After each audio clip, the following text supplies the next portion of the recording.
Good morning muli sa bawat isa, mga kamacho. Nandito po tayo sa area na kung saan ay nandito tayo sa Palayan. Kung napapansin nyo, nandito ako sa, hindi ko nasa perimeter. Bali, pinakailman ko na yung area na hindi sa akin. Kasi nag-concern lang ako kasi sana hindi magalit yung may-ari nito.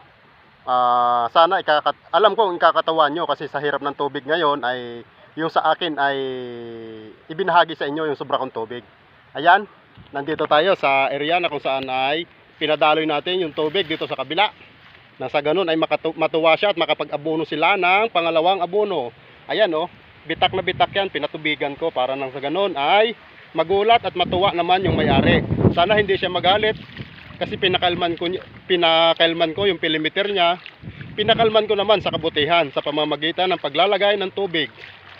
Kasi kung hindi tayo gumawa ng ganito ay yung katabi natin ay magtatampo yun kasi yung atin napakaraming tubig katulad yan bitak na bitak yung kanila bitak na bitak yan ginawa na Boy Macho ng paraan para sa ganun ay magkatubig yung kanila.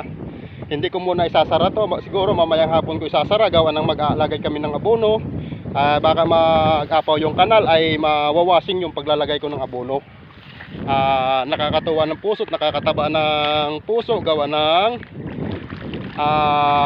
kanina dito ay pumunta dito yung isa sa katabi ko ay sabi ko ay yung sa iyo ay wag mo nang intindihin yan, lalagyan ko ng patubig kasi ang ginagawa niya kanina kung saan yung may tubig na may butas ay tinitimba-timba niya para ilagay doon sa bagong salin na punla. Kaya sa ganoon ay ayan, alam ko matutuwa yung may-ari nito at magugulat. Nandito tayo sa area ng Dapawan, Ujungan, Romblon. Yan, umaapaw yung kanila sa tubig gawa ng yung kay Boy Macho sa yung 1.3 hectare niya ay may tubig na. Yung sobra kong tubig ay ibinahagi ko sa kanila. Ginawan ko nga ng paraan, inayos ko yung mga kanal upang sa ganon ay ayan upang sa ganon ay pumunta sa kanila yung tubig, dumaloy sa kanila yung tubig. Yan, ginawan ko ng paraan. Sayang lang naman kung sa kanal ito mapupunta. Yan yan, ginawa ni Boy Macho ng paraan yung kanal para yung tubig ay makadaloy papunta doon sa kanila. Yan daloy na yung tubig. Daloy na yung tubig. Ito kasi kay Boy Macho ay umaapaw na, kaya hindi ko muna isasara yung sa irrigation gawa ng ibabahagi ko muna sa kanila yung tubig para sa ganun ay matuwa din sila kasi magtataka yun, nandito na sa akin yung tubig but sa kanal ko pa ay anod or ilalagay. Kaya ginawa ni Boy Macho ng paraan, inayos ni Boy Macho yung sa kanila nadadaanan ng tubig para matuwa sila sa akin. Hindi kahit hindi na matuwa, kung may isipin na lang nila na kahit pa paano si Boy Macho ay may naidudulot din naman na kabutihan sa kanyang kapwa. Lagi nyo suportahan ang aking YouTube channel, si Boy Macho. Palaging nandito lang para gumawa ng kabutihan para sa ating lahat. Yan tuwan-tuwa yung may-ari nito kanina. Kung mapapansin nyo, bitak na bitak yan kanina. Bitak na bitak yan. Yan, yung tubig nandyan na sa kanya. Dito to sa taas.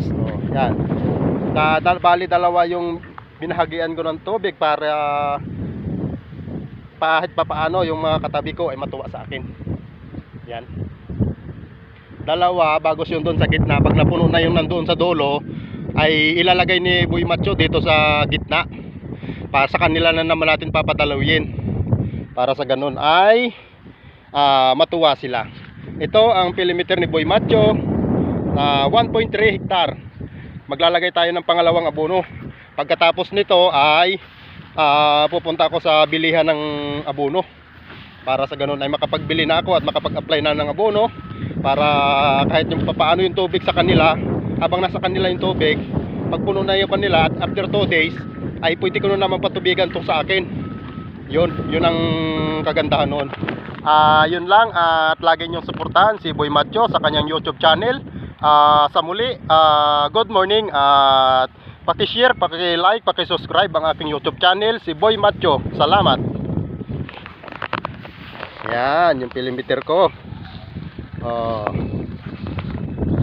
Lakas ng tubig, oh. Lakas ng tubig. Lakas ng tubig niyan. Yan, tinatubigan natin yung kanila. Yun lang sa muli. Good morning. Maraming salamat sa lahat. Paki-share at paki-like sa aking YouTube channel, si Boy Macho. Paki-subscribe na rin sa aking YouTube channel. Yun lang, at sa muli, salamat.